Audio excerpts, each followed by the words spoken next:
beta tape to, oh, 3/4 was in there too, to digital, to fiber optics, back to digital. Anyway, you get the idea.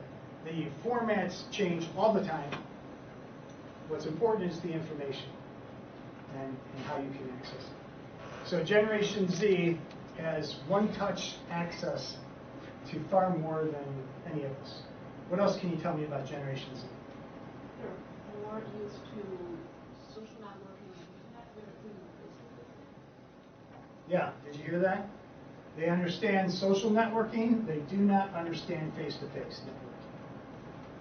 Social networking is false. Can you tell me why it's false? Because you only get to see the best of me that I choose after my airbrushing, so I look good. Face-to-face, it's just you and the other person. In social media, you don't have to worry about gaps in conversation because people understand that you have interruptions and other things, and, oh, I need to go to the other screen for a moment, now I'm back to you, and now I'll say something more. But in person, what is it like to sit in front of a person and have silence for 30 seconds? Can you handle it? That's a tough one. What else can we say about Generation Z? Yeah. Too many choices. Too many choices. They say there's an app for it.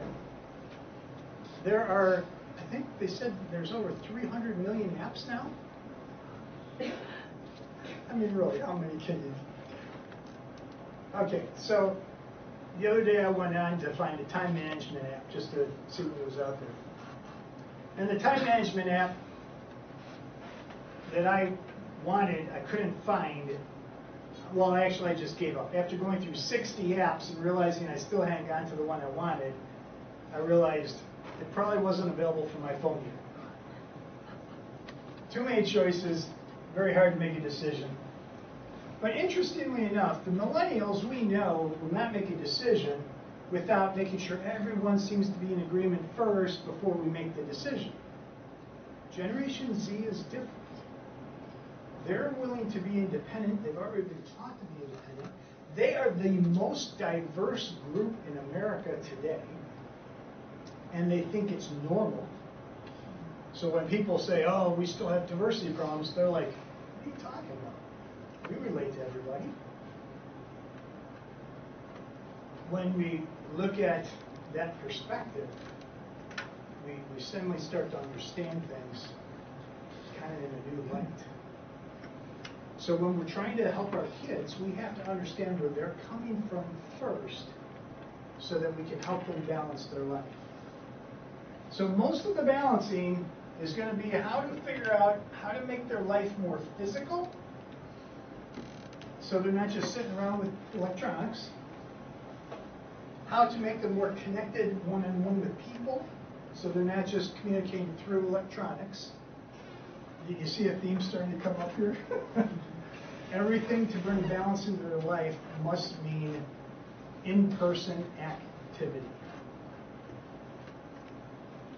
When my kids were little, every now and again we just turn on a movie and let them do their thing so we could go do something else.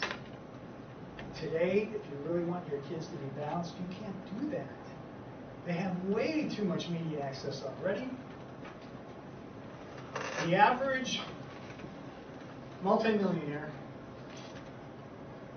spends about 3 to 5 hours a week with media. The average person spends 8 hours a day with media. So do you want your children to be multi-millionaires, or do you want them to be common? Media control plays a huge factor.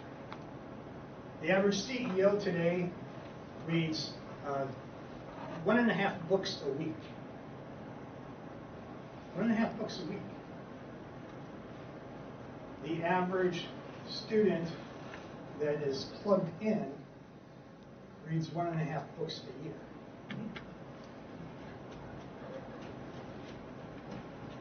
You can see the difference. Okay, so what we're going to do first is we're going to break up, let's see how many people we have here. If we do clusters of 4 maybe. Okay, 3, 4, 5. Pick your own group, 3, 4, 5 people in a group. And we're going to talk about how to balance finances. This finances will be one of the categories here. And we're going to talk about whether you think your kids should get an allowance or not get an allowance, if they should earn their money or not earn it, if they should have a job or not have a job, if they should get commissions from you or not get commissions from you, if they should budget their money or not budget their money. You understand the kinds of things? I want you to have, let's go 5 to 7 minutes, get into groups of 3, 4, 5 people, talk it through, and then in a minute we'll discuss the outcomes and what can be done to facilitate. How about we